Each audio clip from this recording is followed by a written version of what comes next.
The water exploded in a thunderous crash as 2,000 pounds of pure chaos plummeted from the sky. Karen's scream pierced the air as hooves thrashed inches from her face, chlorinated water turning crimson. What started as a perfect afternoon in her million-dollar backyard was about to expose a web of lies, betrayal, and revenge that would destroy everything she'd built. Because when your past comes crashing down, sometimes it brings company, and sometimes that company has horns. Karen Whitfield adjusted her designer sunglasses and sank deeper into the crystal-clear water of her infinity pool, the kind that cost more than most people's cars. The Arizona sun kissed her surgically perfected shoulders as she floated on her back. Martini glass balanced on her flat stomach like a trophy of her success. From where she lay, she could see the entirety of her 5-acre estate, gardens that required 3 full-time groundskeepers, the tennis court where she pretended to play twice a week, and the 8-car garage housing her collection of vehicles she barely drove. Mrs. Whitfield. The voice belonged to Maria, her housekeeper, who stood at the pool's edge, wringing her hands nervously. "There's a man at the gate. He says he needs to speak with you about some cattle." Karen didn't open her eyes. "Tell him I don't know anything about cattle."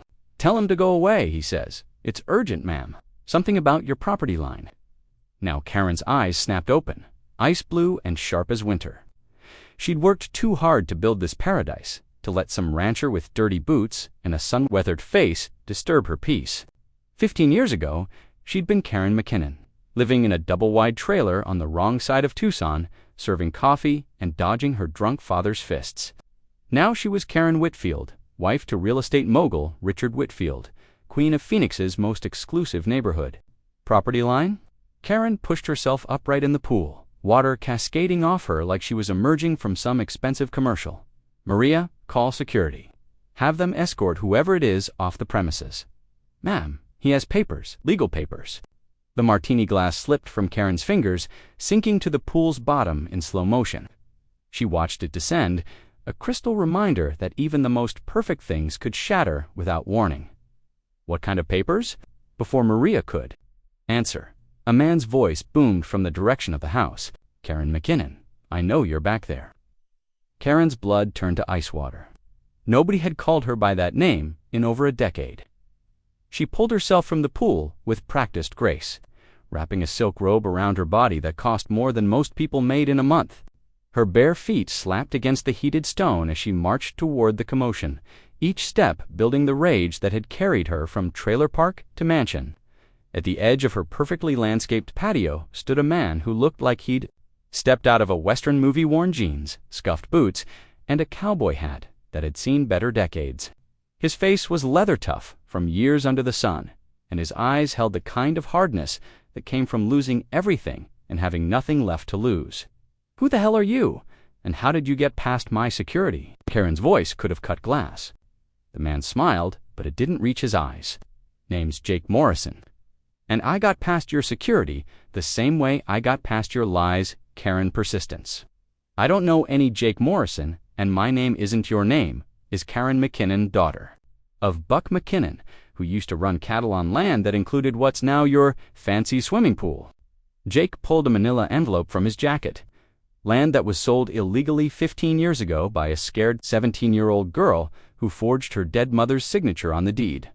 The world tilted sideways. Karen gripped the back of a patio chair, her knuckles white against the wrought iron. "That's impossible. My father sold that land legally. I have the paperwork. You have forgeries." Jake's voice was steady as a judge, pronouncing sentence. "Your daddy was 3 months behind on taxes when he died in that car crash. The state was about to seize the property. But somehow, miraculously, the taxes got paid and the land got sold to a development company 3 days after the funeral. Funny thing is, your mother had been dead for 2 years by then. Get off my property." Karen's voice shook with barely controlled fury. "Get off my property before I call the police." "Go ahead and call them. I already filed a complaint with the county prosecutor. Fraud, forgery, theft, it's all there in black and white." Jake tossed the envelope at her feet. "You stole that land, Karen. Stole it from the bank, stole it from the state, and stole it from me." "From you?" Karen laughed, but it sounded more like breaking glass. "What claim could you possibly have?" "I'm your half-brother. The words hit Karen like a physical blow. She staggered backward, nearly falling into the pool she'd just emerged from. "That's impossible. My father, never your father, had an affair with my mother when you were 12, got her pregnant, and then abandoned her when his wife, your mother, found out. My mother died giving birth to me, and I grew up in foster care while you lived on land that should have been mine too." Jake's voice never rose, never wavered, but each word was a hammer blow to Karen's perfect world. "When Buck died, I was 18 and had just aged out of the system. By the time I scraped together enough money for a lawyer, the land was already sold and developed. Took me 15 years to trace it back to you." Karen's mind raced, trying to find an escape route, a way to discredit this man who threatened everything she'd built. "Even if what you're saying is true, and I'm not admitting anything, the statute of limitations has run out. It's been 15 years. Not for fraud, and not when new evidence comes to light." Jake smiled again, and this time it was sharp as a blade. "See, I've been doing some digging. Turns out the development company that bought the land, it was owned by Richard Whitfield. Your husband knew exactly what he was buying, knew it was stolen, and he married you to keep you quiet about it. How's that for a love story?" The pool area fell silent, except for the gentle lapping of water against tile. Karen felt like she was drowning while standing on dry land. Everything she'd built, everything she'd become, was balanced on a foundation of lies that was crumbling beneath her feet. "What do you want?" she whispered. "Justice? Restitution? And for you to face the consequences of what you did." Jake turned to leave, then stopped. "Oh, and Karen, you might want to check your north fence line. My cattle have been grazing on that land for the past month. Figured, since it's rightfully mine anyway, I'd put it to good use." As Jake walked away, Karen stood frozen in her silk robe, watching her perfect world collapse around her. She didn't notice the sound at first, a low rumbling that seemed to come from the earth itself. By the time she looked up, it was too late. The prize bull, a massive Angus that had broken through the fence line, came charging across her pristine lawn like a freight train made of muscle and fury. Behind it, a dozen cows thundered in panic, torn between following their leader and fleeing from the chaos. Karen had exactly 3 seconds to scream before 2,000 pounds of beef and vengeance launched itself into her infinity pool with a splash that would echo through the rest of her life. The bull's massive body displaced half the pool's water in a tidal wave that crashed over the deck, sending Karen's designer patio furniture floating like debris from a shipwreck. She scrambled backward as the animal thrashed in the chlorinated water, its bellowing echoing off the surrounding mountains like the roar of an angry god. "Jesus Christ." Richard Whitfield's voice cut through the chaos as he emerged from the house, his $1,000 suit already drenched from the splash. At 55, Richard was still handsome in the way that money could maintain, haired, gym-toned, and accustomed to controlling every situation through sheer force of wealth. "What the hell is happening here?" "Your wife's past came calling," Jake Morrison drawled from the edge of the property, completely unfazed by the bovine chaos he'd unleashed. The bull managed to find its footing on the pool's sloped bottom and began wading toward the shallow end, water cascading off its massive frame. Behind it, 3 more cows had followed their leader into the pool. Call the police, call someone. But Maria was nowhere to be found. She'd disappeared into the house the moment the first hoof hit water. Smart woman. Richard's face had gone pale beneath his golf course tan as he processed Jake's words. "Who are you? What do you want?" "The ghost of your wife's past, Richard, though. I prefer Jake Morrison." Jake leaned against the fence post like he was watching a particularly entertaining rodeo. "I'm here to collect what's mine." "Nothing here belongs to you," Richard snapped, but his voice lacked its usual authority. "Actually, everything here belongs to me. See, this whole development was built on stolen land." The bull had reached the pool. Stepson was attempting to climb out, its hooves scraping against the Italian tile with sounds like fingernails on a chalkboard. Water poured from its coat as it finally hauled itself onto the deck, shaking like a massive dog and sending another shower across the patio. "You're insane," Richard said, but his voice cracked on the words. "Even if what you're saying were true." Jake pulled out his phone and showed them a photograph of a young woman holding a baby. The woman had Karen's eyes and nose. She was 19 when your wife's father got her pregnant. Buck McKinnon promised to leave. His wife promised to take care of us. Instead, he threw money at her and told her to disappear. Karen stared at the photograph, and for a moment she was 12 years old again. Remembering the fights between her parents, the nights her mother cried herself to sleep the way her father would disappear for days at a time. She'd blocked out so much of that pain, buried it under layers of Botox and designer clothes and careful reinvention. Buck McKinnon could have saved her with pocket change, but he'd already moved on to the next conquest. I grew up in foster homes, while you grew up on land that should have supported both of us. That's tragic, Richard stammered, his business instincts finally kicking in. But it doesn't give you the right to. It gives me every right. Jake's voice hardened to steel. Your wife stole that land through fraud. You bought it knowing it was stolen goods. Together, you built an empire on my mother's grave. More? Cattle were approaching the pool area, drawn by the sound of their herd leader. Karen watched in horror as her perfect backyard transformed into a barnyard. Get them out of my pool. Your pool. Honey, once the prosecutors get done with you, you'll be lucky to have a bathtub and county lockup. Richard stepped forward, his hands raised in what he probably thought was a placating gesture. Look, let's be reasonable here. If there's been some kind of mistake. No mistake, just 15 years of lies, finally catching up with you. Jake walked closer, and Karen could see the resemblance, now the stubborn set of his jaw, the way he held his shoulders. Buck McKinnon's blood ran through both of them, but it had taken vastly different paths. I filed the paperwork this morning. You can't prove any of this, Karen said, but her voice sounded hollow even to her own ears. Actually, I can. Jake smiled, and it was the most terrifying expression Karen had ever seen. See, I hired a private investigator, real thorough guy. He found the real estate office that handled the original sale. Found the notary who swore, your mother signed those documents. Karen gripped the nearest piece of furniture, retiring table that cost more than most people's monthly salary, and tried to stay upright as the truth crashed over her like another tidal wave. Richard, she whispered, turning to face her husband of 12 years. Richard, tell me that's not true. But Richard's face had gone ashen, and she could see the guilt written in every line of his expensive features. Karen, I can explain. You knew.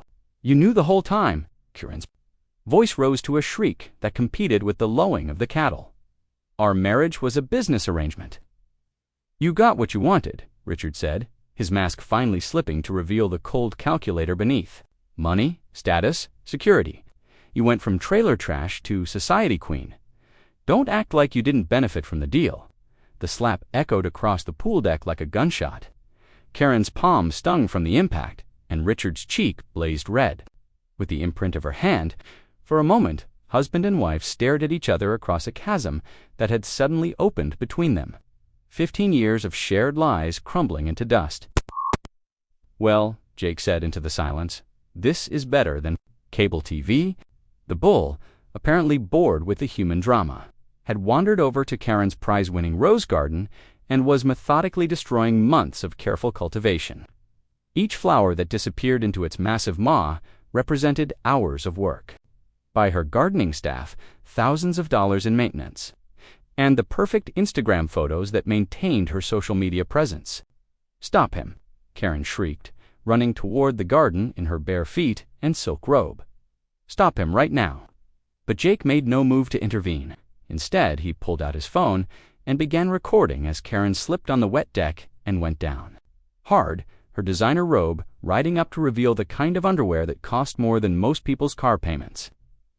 This is going to make one hell of a viral video, he said, panning from Karen's undignified sprawl to the bull's systematic destruction. Of her botanical paradise, I think I'll call it Justice Has Hooves, as Karen lay on the whetstone. 1,000,000 irreparable pieces. And the worst part was, she could hear Jake Morrison laughing as he filmed every humiliating second of her downfall. The sirens arrived in a symphony of Chaos Police Fire Department and Animal Control, all converging on Karen's estate like the world's most expensive circus.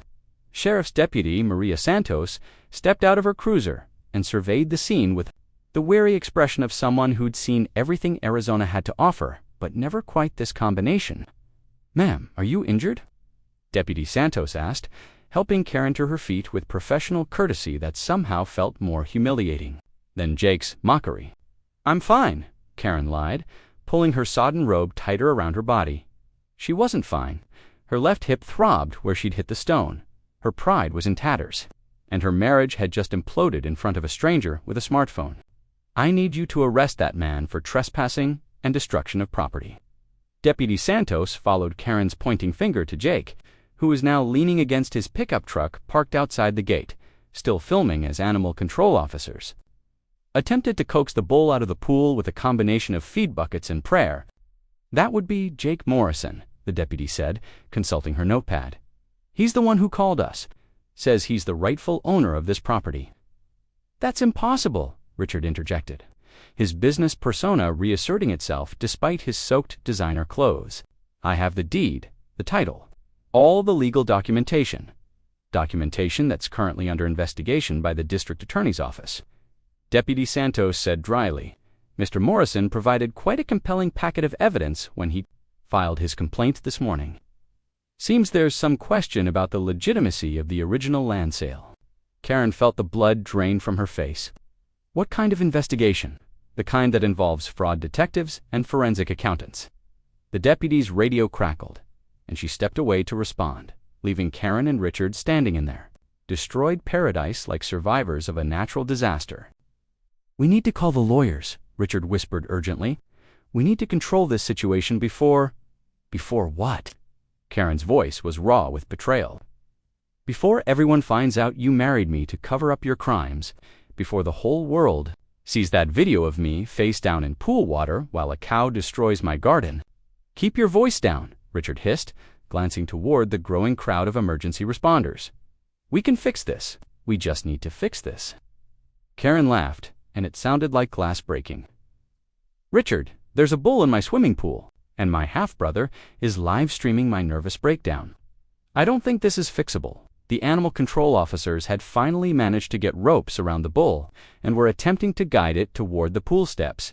The massive animal seemed reluctant to leave its chlorinated paradise, bellowing protests that echoed off the surrounding mansions. Karen's neighbors, the pharmaceutical heiress, the tech mogul, the plastic surgeon who'd done her last 3 procedures, were all gathered on their respective terraces, watching the spectacle with the fascination of people whose own scandals suddenly seemed quaint by comparison. Mrs. Whitfield, Deputy Santos, had returned, her expression more serious now. "I need to ask you some questions about the events of this afternoon." "I've already told you everything." "That man trespassed on my property with his livestock, and actually, ma'am, Mr. Morrison has a court order." The deputy held up a folded document, issued this morning by Judge Harrison. "It grants him temporary access to inspect the property. While the fraud investigation is ongoing." Karen snatched the paper with shaking hands. The legal language swam before her eyes, but certain phrases jumped out like knives: probable cause, fraudulent conveyance, immediate injunction. At the bottom, Judge Harrison's signature looked as final as a death warrant. "This can't be legal," she whispered. "It's perfectly legal," Jake Morrison said, approaching with the easy confidence of a man who'd just played his winning hand. "Judge Harrison was very interested in my evidence, especially the part about the forged notarization." Richard stepped forward, his face flushed with anger. "You son of a bitch! You've orchestrated this whole thing, Richard." The voice belonged to Margaret Chen, Richard's longtime attorney, who had just emerged from a black Mercedes with the kind of urgency that meant billable hours at crisis rates. "Don't say another word." Margaret was in her 60s, silver-haired and sharp as a blade, with the kind of reputation that made prosecutors nervous and judges respectful. She'd built Richard's empire through a combination of legal brilliance and strategic ruthlessness, but even she looked shaken as she surveyed the chaos. "Margaret, thank God," Richard said. "Tell them this is all nonsense." "Tell them," I said. "Don't talk." Margaret's voice could have frozen the Arizona sun. She pulled Richard aside, speaking in urgent whispers, while Karen stood alone, watching her life dissolve like sugar in rain. Jake appeared beside her, close enough that she could smell leather and hay and something else, the satisfaction of long-delayed justice. "You know, I used to dream about this moment, all those years in foster care, all those nights wondering what it would be like to have a real family, a real home." I imagined finding you, imagined what I'd say. And what did you imagine?" Karen asked, surprised by the steadiness of her own voice. "I imagined you'd be sorry. I imagined you'd try to make it right." Jake's expression softened for just a moment, revealing something that might have been grief. "Instead, I find you living like a queen on my mother's grave, married to the man who helped you steal everything." "I was 17, Karen said quietly. "I was scared and alone, and so was I. So was my mother. The difference is, when you were scared, you stole. When I was scared, I survived." Jake pulled out his phone again, showing her the screen. 150,000 views already. The internet loves a good downfall story, especially when it involves a bull in a swimming pool. Karen stared at the video, her humiliation, her destruction playing out for the entertainment of strangers. In the comments section, people were already making jokes, creating memes, turning her pain into punchlines. #BullinPool was trending. "You want to destroy me," she said. "No," Jake replied, and his voice held a surprising gentleness. "I want to save me.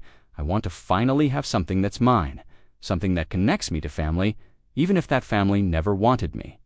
You got 15 years of paradise built on stolen ground. I just want what was always rightfully mine." The bull had finally been coaxed from the pool and was being loaded into a livestock trailer, water still streaming from its massive body.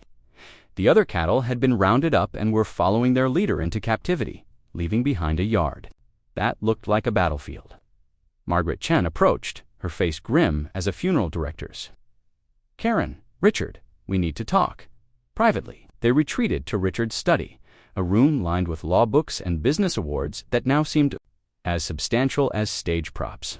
Margaret closed the door and faced them with the expression of a doctor delivering terminal news. "It's bad," she said without preamble. "Very bad. Morrison's evidence is ironclad, and he's got the DAS office treating this as a priority case. Fraud, conspiracy, money laundering, they're building a RICO case around your real estate transactions." RICO. Karen's voice was barely a whisper. "But that's for organized crime, which is exactly how they're characterizing your operation. A 15-year conspiracy to profit from fraudulent land deals." Margaret sat heavily in one of Richard's leather chairs. "They've frozen your assets pending investigation. Bank accounts, investment portfolios. Even this house sits all under court seal." Richard's face had gone pale as old bone. "How is that possible? We have rights. You forfeited your rights when you committed felonies," Margaret snapped. "The notary confessed this morning. He's cooperating fully in exchange for immunity. He's got records, Richard, dates, amounts, even recordings of your conversations." The room fell silent, except for the sound of Karen's world crashing down around her. Through the study window, she could see the news vans arriving, drawn by social media reports of the chaos. Her private humiliation was about to become public entertainment. "What are our options?" she asked, though she already knew the answer from Margaret's expression. "Prison," Margaret said bluntly. "The only question is how much. If you cooperate, testify against Richard, maybe 5 to 7 years. If you fight it," she shrugged, 22 life. Karen looked at Richard, the man she'd thought was her salvation, her ticket to a better life. He couldn't meet her eyes, and in that moment, she understood that their marriage had always been a business transaction. She'd sold her soul for security, and now the bill had come due. Outside, Jake Morrison was giving an interview to a local news crew, his face composed and reasonable as he explained his quest for justice. He looked nothing like the angry young man who'd confronted her by the pool. He looked like someone who'd finally found peace, and Karen realized with the clarity that comes from losing everything that she'd never known what peace felt like. She'd spent her entire adult life running from the scared 17-year-old who'd forged her mother's name on a legal document. Now that girl had finally caught up with her, and there was nowhere left to run. The door to the study opened, and Deputy Santos appeared with handcuffs that gleamed like silver bracelets in the afternoon light. "Karen Whitfield, you're under arrest." The Maricopa County Jail smelled like disinfectant and desperation, a far cry from the lavender-scented luxury of Karen's former life. She sat on the narrow bunk in her orange jumpsuit, staring at hands that had once been manicured weekly and now bore the calluses of 3 months behind bars. The woman in the steel mirror looked like a stranger, hollow cheeks, gray roots showing through expensive highlights, eyes that had lost their predatory gleam. "Whitfield, you've got a visitor," the guard announced, keys jangling like wind chimes in hell.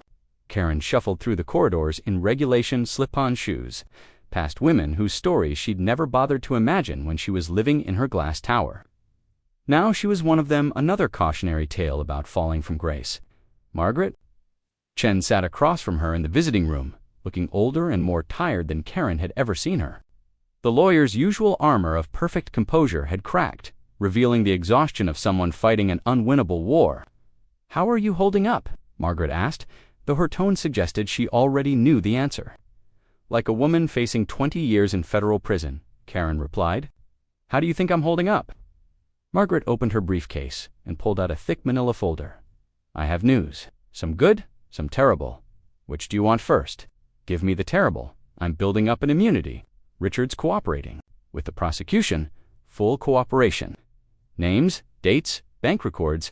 He's giving them everything in exchange for a reduced sentence." Karen felt something die inside her chest, some last vestige of hope she hadn't realized she'd been carrying. "Everything, everything, including testimony that you were the mastermind behind the original fraud. He's claiming you seduced him into the conspiracy, that you manipulated him from the beginning."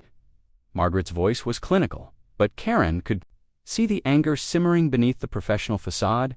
"He's throwing you under the bus to save his own skin." "Of course he is." Karen laughed, but it sounded more like a sob. "What's the good news? Jake Morrison wants to meet with you." Karen's head snapped up. "What?" "He's requested a meeting. Says there's something he wants to discuss before your sentencing hearing next week." Margaret leaned forward. "Karen, your situation is dire. If Richard testifies against you, you're looking at the maximum sentence. But if Morrison is willing to speak on your behalf, show some mercy. ... Why would he do that? He's gotten everything he wanted. I'm ruined Richards. Ruined the land is going back to him. Why would he want to help me now?" Margaret's expression was unreadable.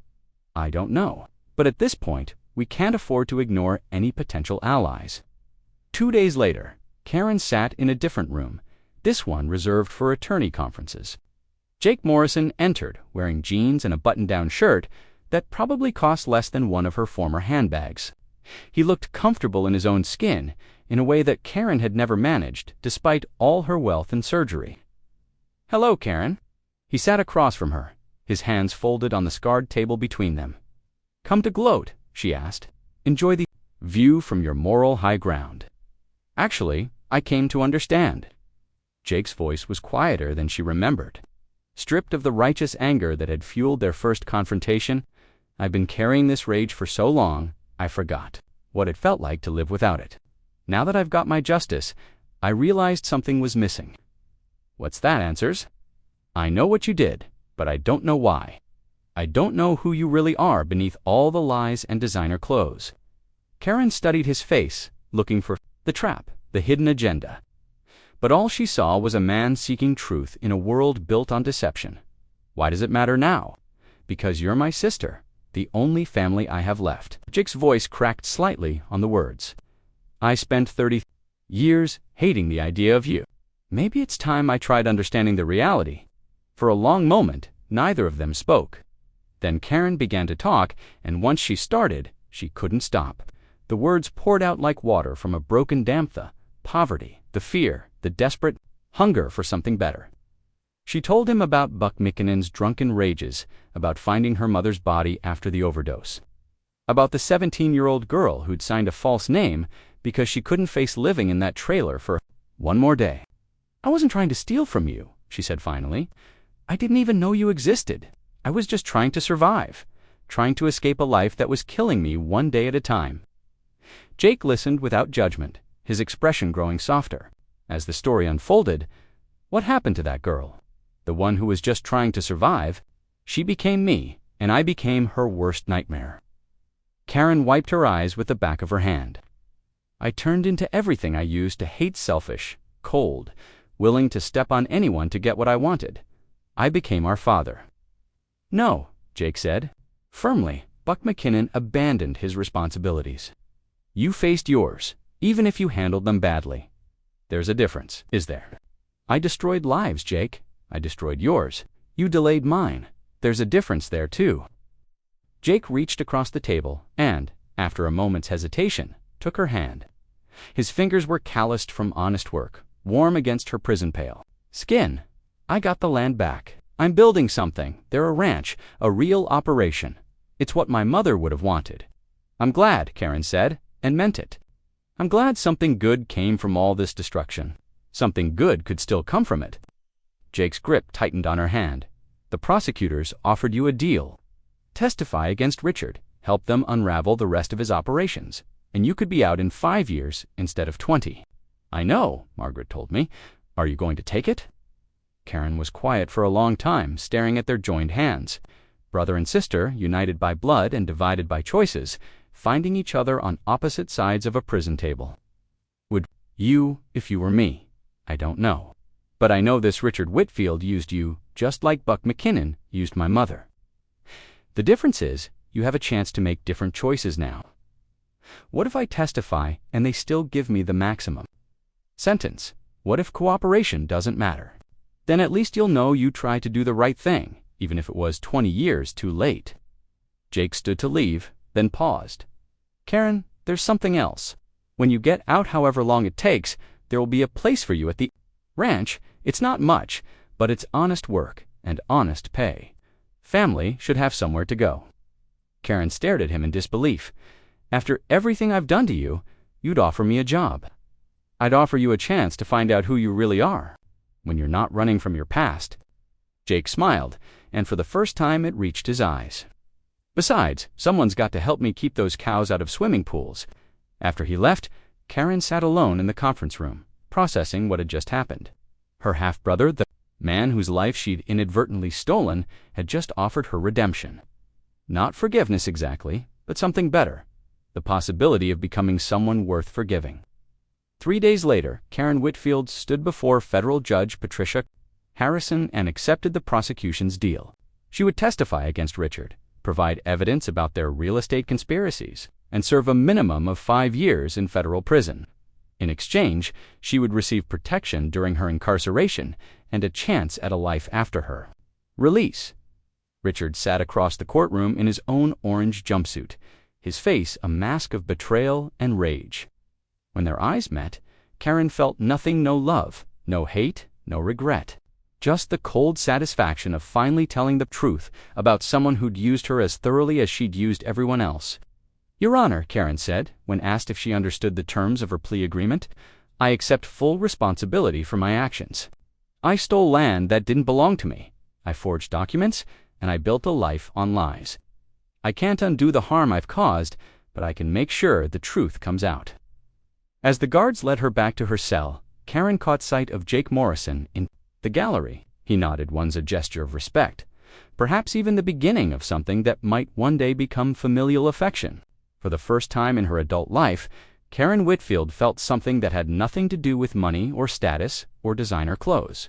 She felt hope. And strangely enough, it looked a lot like the view from the moral high ground she'd spent so many years avoiding. The irony wasn't lost on her that it had taken a bull jumping into her swimming pool to finally wash away the lies she'd been drowning in all along. For years, 7 months, and 16 days later, Karen McKinnon she'd legally reclaimed her birth name while in prison stood at the gates of the Federal Correctional Institution in Phoenix, holding a paper bag containing everything she owned. In the world, the woman who'd once required 3 walk-in closets now possessed 2 changes of clothes, a worn paperback Bible, and a photograph of a ranch that had arrived in her last care package. Jake Morrison's pickup truck looked exactly like she'd imagined its covered, reliable and honest in a way that her former fleet of luxury cars had never been. He leaned against the tailgate, wearing work clothes that had actually seen work, his face weathered by 4 years of Arizona sun and honest labor. You look different, he said as she approached, and there was no judgment in his voice, only observation. Prison will do that to you. Karen's voice was different. To quieter, stripped of the entitled edge that had once cut through conversations. Like a blade, you look good, peaceful. The land will do that to you. Jake smiled and opened the passenger door. Ready to see what we built on the bones of your old life? The drive took them through Phoenix suburbs that Karen barely recognized. The mansion district, where she'd once reigned, was now a cautionary tale. Her former home stood empty. A bank foreclosure sign rusted by 4 years of Arizona weather. The infinity pool was dry and cracked, filled with tumbleweeds instead of crystal clear water. They never found a buyer, Jake said, following her gaze. Turns out people are superstitious about houses where bulls swim. As they drove north into rangeland, Karen watched the city fall away, replaced by the kind of open country she'd forgotten existed. Mountains rose in the distance like sleeping giants, and the sky stretched endlessly overhead, unmarked by the glass towers and power lines that had defined her former world. "Tell me about the ranch," she said. "Started small, just the original 40 acres that came back after the court settlement, but have been buying adjacent properties as they came. Up for sale foreclosures mostly, people who overextended during the boom years." Jake's voice carried quiet pride. "We're up to 300 acres now, 60 head of cattle, including the bull that made you famous. He's still alive. Brahma's the star of the operation. We've had documentaries filmed, journalists visit. That viral video generated enough publicity to fund half our startup costs." Jake chuckled. Turns out being the bull who jumped in a millionaire's pool is good for business. They turned onto a dirt road marked with a simple wooden sign. Morrison Ranch. Honest beef for honest people. The drive wound through pasture land where cattle grazed peacefully, their coats gleaming in the afternoon sun. In the distance, could see buildings that looked new but built with respect for the land. A main house, several barns, and what appeared to be a small apartment. "That's yours," Jake said, pointing to the apartment. "Nothing fancy, but it's clean and private. Figured you might need some space to readjust." The apartment was indeed simple. 1 bedroom, a small kitchen, a living area with windows that looked out over the ranch. But it was more than Karen had expected, more than she'd dared hope for. After 4 years of sharing cells and eating meals under fluorescent lights, the privacy felt like luxury. "There's a job if you want it," Jake said, leaning against the doorframe. "Office work, mostly books, correspondence, dealing with customers. Turns out, running a ranch generates a lot of paperwork. I don't know anything about ranching. You know about accounting, marketing, dealing with difficult people. That's 60% of the job right there." Jake's expression grew serious. "Look, I won't lie to you. This isn't going to be easy. The work is hard, the pay is modest, and everyone in 3 counties knows who you are.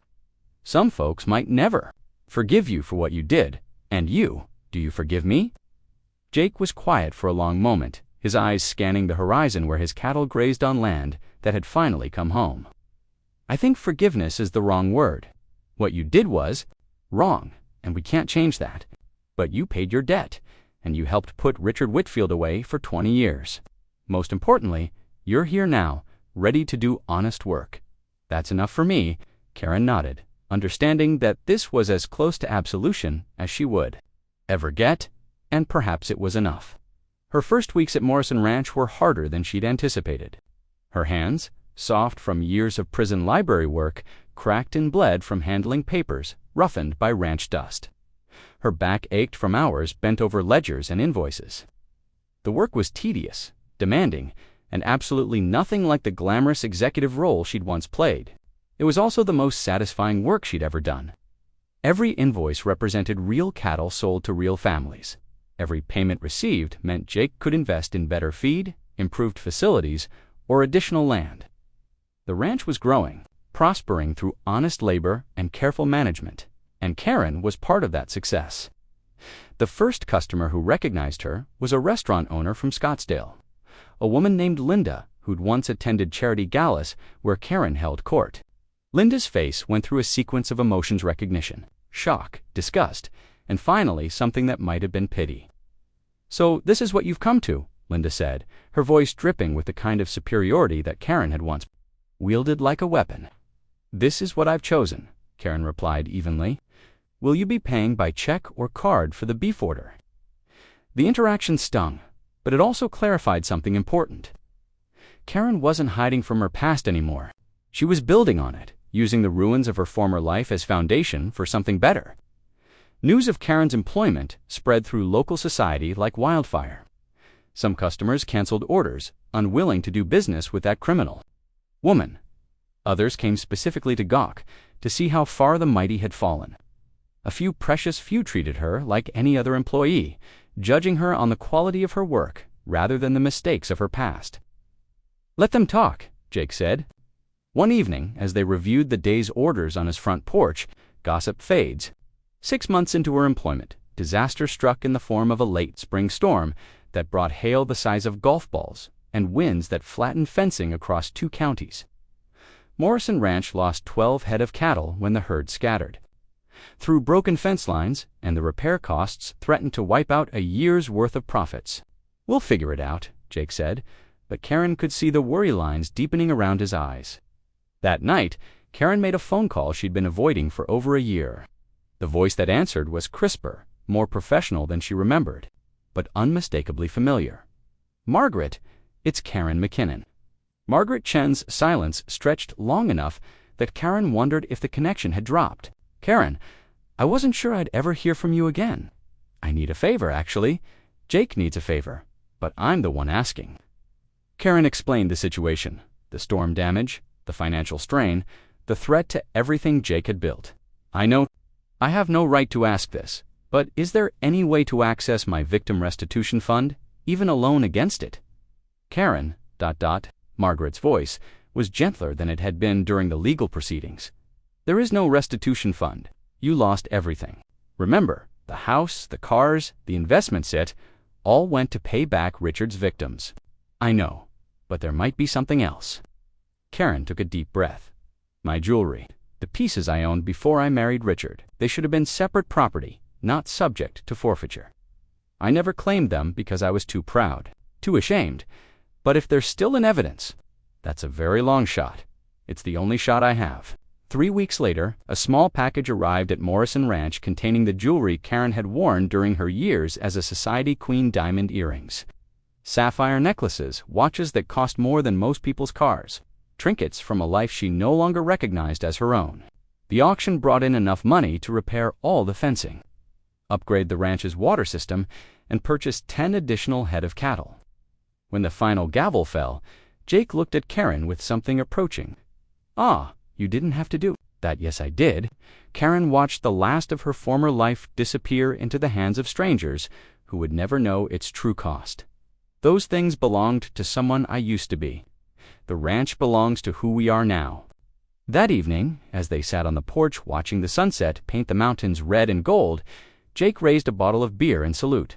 "To family," he said. "To family," Karen agreed, and meant it. For the first time since she was 17 years, old Karen McKinnon felt like she was exactly where she belonged. The land beneath her feet was honest, the work in her hands was real, and the man beside her was family in the truest sense of the word. And somewhere in the pasture, Brahma the bull grazed peacefully, blissfully unaware that his dramatic swim had changed more lives than anyone could have imagined.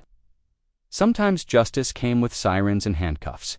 Sometimes it came with 4 legs and an attitude, crashing into your life exactly when you needed it most.